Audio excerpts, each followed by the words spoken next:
We are in Tampa, Florida. We're covering the GOP convention. Honored to be joined by Congressman Steve Chabot, First District of Ohio, Cincinnati. Congressman, you have the advantage. We're in Virginia. You have Grater's ice cream, one of the best ice creams in all of America. It absolutely is. People love it, and I would encourage people to come to Cincinnati and have Grater's, even if they're not Second Amendment supporters like we are. You know, we'll take anybody. We'll even take those folks who hate guns. There are a few out there still, but eat Grater's ice cream. It's wonderful, and I have no stock in the company. It's just really good. No, I'm a big fan of Grater's ice cream, big fan of Ohio. Ohio, of course, being a very important state in this election. How can the Romney-Ryan ticket take Ohio? I'm very encouraged that Romney-Ryan are going to do great in Ohio. It's close right now, and we may even be down a little bit. But I think we took a great first step last night, especially with Mitt's wife, Ann, going on there and really telling the Mitt story. And what a great guy this guy is. I mean, the Democratic attack machine has been pretty effective in trying to paint him as something he's not, you know, kind of being an aloof business guy who doesn't care about folks. That's ridiculous. I mean, he cares a lot and does a lot for a lot of people, and the people in Ohio are getting very educated about him as well, and I think he's going to do great. I think he's going to carry Ohio. You talk about Ann Romney's speech. When you hear Juan Williams call her a, quote, corporate wife, you know, what's your reaction to something like that? She's a wonderful woman. You know, she's raised 5 great sons.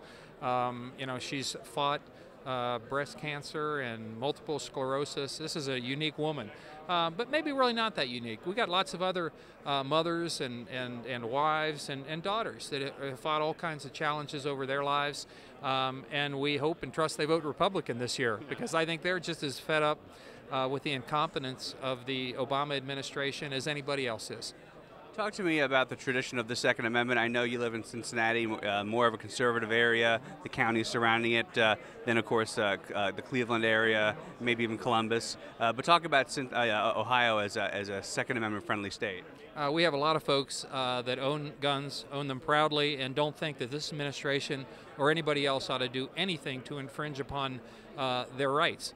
And they certainly don't like the Obama administration basically going to the UN and trying to get UN enforcement of laws which are going to make it tougher and tougher for gun owners to buy ammunition or to own a weapon to protect themselves in their own homes. And that's the kind of stuff that this Obama administration has been allowing to seep in to America. And we can't let that happen through the UN or anybody else. You know, our own NRA News' Ginny Simone is right now at the UN. You know, the small arms treaty is still being discussed. What are you personally doing about that, and how closely are you tracking it? Yeah, we've spoken out. We've talked to folks. We've organized. We've written letters. Now the Senate is more involved because we're talking treaties and that sort of thing. But the UN doesn't need to be infringing upon United States citizens' right to own a weapon. They shouldn't be involved in this in any form whatsoever. And the Obama administration really doesn't care. And we've seen this in other areas. We've seen this administration trample on rights and try to do a whole range of things which many of us think are unconstitutional. Congressman, you hear the phrase "get the U.S. out of the UN, get the UN out of the U.S." It's a good catchphrase, but it's not realistic because neither will happen in our lifetimes.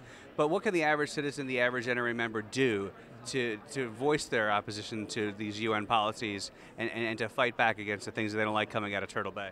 Well, they ought to be staying in close contact with their elected representatives, their member of Congress, whether they're a Democrat or a Republican, whether they're pro-gun rights, as I am, or one of those liberals who kind of wants to take them away or infringe on them. They ought to keep in touch with them, let them know there are an awful lot of folks out there who care a lot about owning a weapon to protect their family, to hunt, whatever it might be. It's the American citizen's opportunity. It says right there in the United States Constitution. And relative to the UN, I happen to be on the Foreign Affairs Committee. This is my 16th year on that committee. I'm actually the chairman of the Foreign Affairs Committee on the Middle East and South Asia. And we have talked periodically about getting us out of the UN, and as you indicated, I don't think that's realistic anytime in the near future. But we need to make sure that the UN is not trampling over the rights of American citizens when it comes to gun ownership. Last question, sir. We started out talking about Grater's ice cream. You know, just talk about your district. Talk about your average constituent, or what are their concerns right now, and why should our listeners or viewers come and visit Ohio and the beautiful First District? Yeah, Ohio is a great place, and our area, southwestern Ohio, the Cincinnati area, it has many things to offer. other than just Grater's ice cream, although that's pretty good too. We got Montgomeryan ribs. We got you got the chili with the spaghetti on the Skyline Chili, a place called Price Hill Chili, which I personally brought along with Rob Portman, Vice President Cheney to come and have some chili there back in the '04 campaign. Won that election too, which was pretty nice. But we also have the Cincinnati Reds. I mean, the Cincinnati Reds are first in their division as of last night. They're 7 games up over the St. Louis Cardinals. No offense to those Cardinal fans out there, or the Pirate fans who lost, I believe, to the Pirates beat the Cardinals last night, so they're 8 back. But and then we got the Washington Nationals that are doing well in their division. And we got the Bengals, which are just starting their season. They've won 2 out of 3 of their preseason games. Now, if you're like me and a lot of fans, we'd like to have fewer preseason games and a lot more regular season games. Let's get into that regular season soon. But we got Kings Island. We have art museums. I mean, there's Cincinnati. It's kind of like Rome. It's built on 7 hills. The Ohio River, the riverfront is coming alive. All kinds of things. And so come to Cincinnati, come to Ohio, and you have a great time. Congressman, you sound like a sports fan, so I got to ask you, what do you think of replacement refs in the NFL?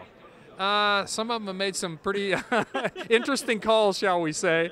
I think they're doing the best they can, but we'd like to get the folks that know it best back. So, you can kind of depend. I mean, even those folks sometimes make bad calls. If ever a call goes against the Bengals, it's a bad call. Fair enough, Congressman. Thank you for your time, sir. Thank you very much. Great to be with you, and God bless the NRA.